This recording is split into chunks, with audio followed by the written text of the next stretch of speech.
Ada malam Jumat itu maghrib disuruh ngecas HP sama beli rokok. Saya nggak mau. Saya mau ngelapor ke pengurus, diancam dia. Baru saya ngomong ke kakak kelas. Apa ancaman dia? Kamu nih katanya disuruh nggak ada maunya katanya. Mau terima beres terus kamu nih. Gak usah gabungin orang aja kamu nih. Nanti saya gebukin nanti kamu nih. Oh gitu. 4 lawan 1 berantem. Di kamar itu.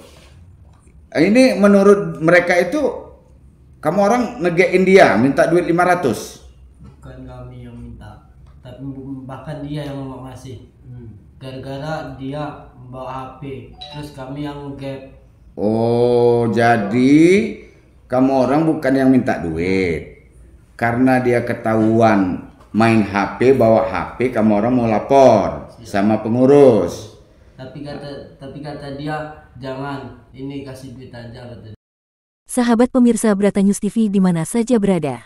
Terkait insiden peristiwa pengeroyokan terhadap santri atau peserta didik kelas 10 berinisial BG di SMK Madrasah Aliyah Plus Wali Songo yang beralamat di Desa Bandar Kagungan Raya Kecamatan Abung Selatan Kabupaten Lampung Utara, tepat pada tanggal 25 Mei tahun 2025, terkesan ada indikasi dugaan rencana pemerasan kepada 5 wali santri.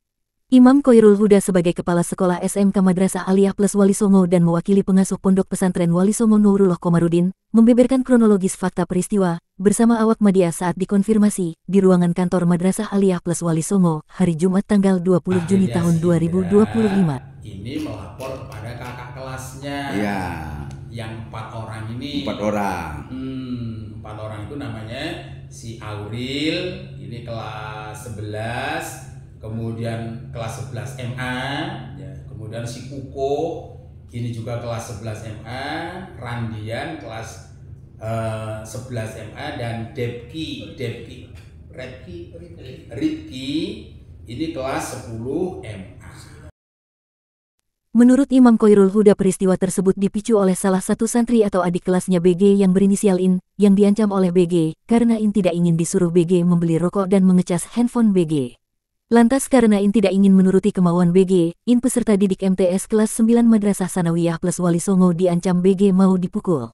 Lalu IN melaporkan ancamannya BG tersebut bersama keempat kakak kelasnya yang berinisial AR, RN, DK dan KK. Setelah kakak kelasnya IN menerima aduan atau laporan IN, keempat kakak kelasnya IN mempertanyakan ancaman BG kepada IN. Pada saat dipertanyakan oleh kakak kelasnya IN kepada BG terkait ancaman BG bersama IN, BG nyolot pada saat itu sehingga menyulut emosi AR, RN, DK dan KK, yang akhirnya mengeroyok BG di dalam ruangan asrama. Kejadian insiden tersebut kami tidak mengetahui karena BG pada waktu itu tidak melaporkan kejadian bersama kami selaku pengurus Ponpes Wali Songo, kata Imam Khoirul Huda. Selanjutnya Imam Khoirul Huda, pasca insiden BG dikeroyok temannya tepat pada tanggal 28 Mei tahun 2025, pihak orang tua BG bersama pamannya dan ada juga oknum media datang ke Ponpes guna mencarikan solusi terbaik. Sehubungan pada waktu itu, para wali santri belum hadir semua, maka kami jadwalkan kembali pada pertemuan kedua tepat pada tanggal 30 Mei tahun 2025 sekira pukul 13 waktu Indonesia Barat dalam ruangan ini. Kesimpulan mediasi yang kedua, pihak orang tua BG meminta ganti rugi uang pengobatan sebesar 50 juta, lalu orang tua 5 santri hanya mampu membantu sebesar 5 juta.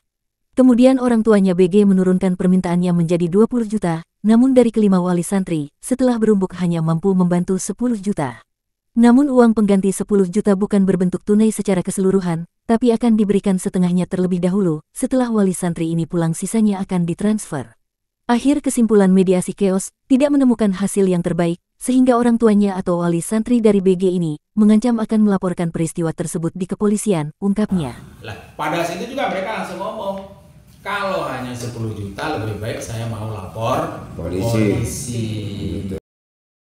Imam Khoirul Huda menambahkan apa yang dituduhkan sumber media bahwa Ponpes Wali Songo diduga melakukan pembiaran. Terhadap insiden tersebut, kami sebagai pihak pengasuh pengurus Ponpes Wali Songo tentunya sangat keberatan di statemen sumber media dalam pemberitaan tersebut. Sebagai langkah dan bentuk tanggung jawab kami, telah kami lakukan dalam upaya-upaya penyelesaian yang terbaik.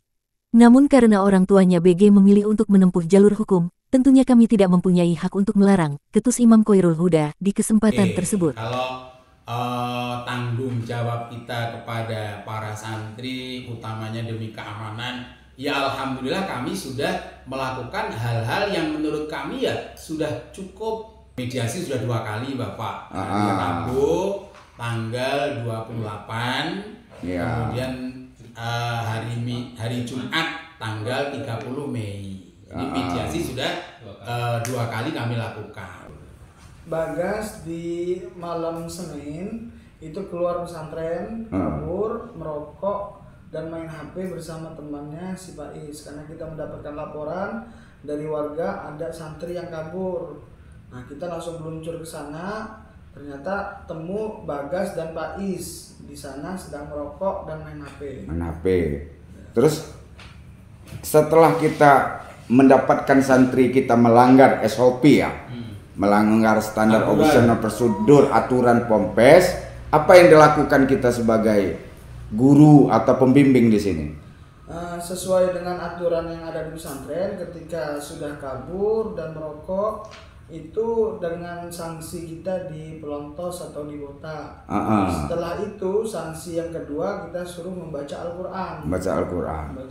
Terus saat dibotakin itu apa yang dilihat? Ketika dibotak itu secara kita lihat dengan mata, karena kita juga kan bukan medis Pak, bahwasanya kita lihat secara mata tidak ada luka atau lain sebagainya. Tidak ada luka. Nah, seperti orang pada umumnya. Begitu. Karena kita juga kan bukan medis, jadi kita hanya secara mata Ya, kita lihat. secara kasat mata ya. Secara mata ya tidak ada. Pembotakan itu sebelum kejadian apa sesudah kejadian? Sesudah kejadian. Terima Data kasih. News Dengan TV Pak siapa tadi? dari Lampung Utara melaporkan. Pak Imam Heruda.